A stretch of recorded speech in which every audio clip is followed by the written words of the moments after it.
Do value brands actually provide you better value? You generally get what you pay for. At the same time, you could be paying for the marketing around the business rather than the quality behind the actual product that you receive. And that is what you are really trying to avoid when you are a cost-conscious or value-driven consumer.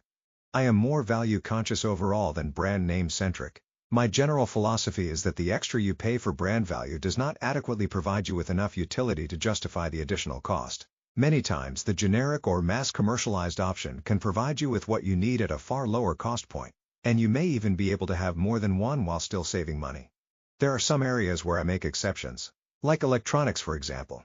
I have a preference for brands that offer the latest technology. In this space, the quality difference is comparable because it is tangible and measurable. You can compare a Samsung product that usually has innovation against an Apple product that is highly user-friendly.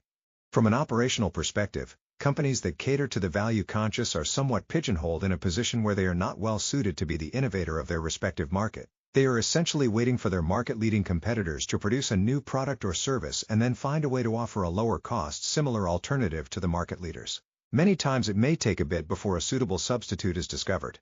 Or sometimes they may be impacted by intellectual property protections and have to wait until the generic period starts. By doing so, they position themselves behind the competition. The market leaders get the premium on their returns, which they can use on marketing, but on product development and market testing. That disadvantage can prove troublesome beyond just for product development or market positioning. The value brand will have less available funds to invest in its operations, which it maintains at a lower level in hopes of passing off the savings to the value-conscious customers. Facilities may not be as extravagant. For many value brands, you may not visibly see the effects of cost-cutting, unless you are a brand as something like personal service or hospitality, industries where the customers are immense in the low-cost environment, where they can judge exactly whether the savings impacts their experience. It's hard to tell the difference between store brand peanut butter from name brand, but you can tell the difference between a discount hotel and other options. Do you feel equally satisfied with a Motel 6 as you would with a Hilton, Marriott, or any other hotel chain? Maybe for a night for a business trip or an unplanned night stay, but not for a planned vacation, especially if you have family with you and need the comforts to make sure that young ones are not agitated. For a while I thought value hotel brands were the lowest price on the market, when in reality, there are better rates at the more mid to high level if you search discount sites or promotional pricing. Being a value brand helps position the company in the minds of consumers, but the actual practice may not be true.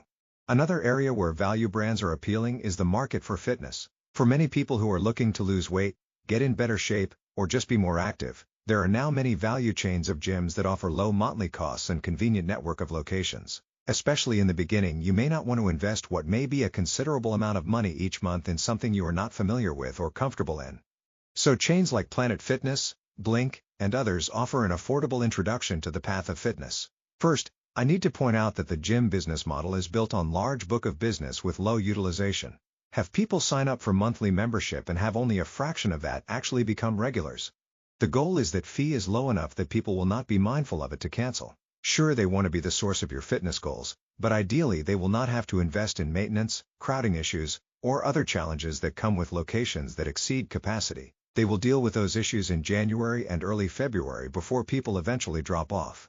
I will be transparent as I am a member of Planet Fitness, a black card holder for almost 2 decades at this point, and it is convenient, but I do sometimes question whether or not investing in another gym with better amenities would be worth it.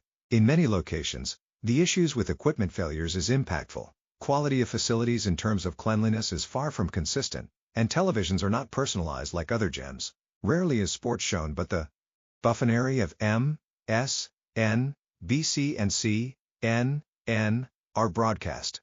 If you have a black card, you are told that you can go to any gym in the nation, which is true, but after a certain amount of visit they will have to enter codes to allow you in. Annoying and holds the lineup. Other gyms have mobile check-ins or self-scan. Some Planet Fitness do have their version of self-scans, but having to wait for high schoolers to pay attention wastes time. So sometimes I question, is the money I perceive to be saving worth the annoyances? But there are locations that I enjoy going to and get great workouts in without overcrowding, rowdy people, or equipment issues that other locations are plagued with. Back to the original question, do value brands provide value to the consumer? To some degree, value brands do provide tangible savings for consumers that weigh the cost of the good or service over the scope of functionality or amenities, which can be irrelevant to consumers not seeking every bell and whistles available. I think consumers just need to verify that they are getting the savings available, as many times the perception may not actually meet the reality. Keep in mind that value brands are not offering any discounts to their value chain, as their investors still expect efficiency, returns, and growth. Workers still want to be compensated in the same manner as anyone performing the same function. Do not just trust that they are providing the best value. Shop around and benchmark them. Evaluating value from the consumer market needs to be done in a more mathematical approach. How many units am I, the consumer, receiving per each dollar spent?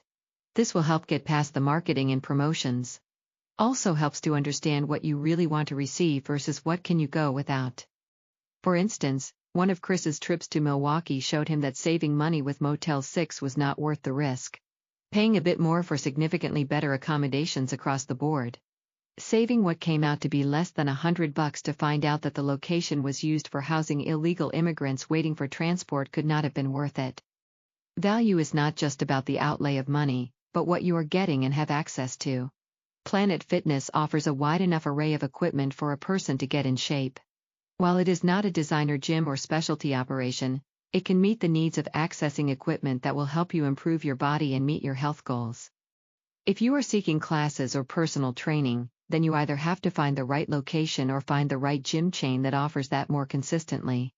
Like an LA Fitness that has pools, classes, and other amenities for a slightly higher monthly price. But the promotional pricing is similar to a Planet Fitness. Understand the whole value proposition. The quality of product, service, and even basic factors like staff behavior, cleanliness, and consistency. These should all factor in the value equation. You are spending your hard-earned money regardless of your income bracket.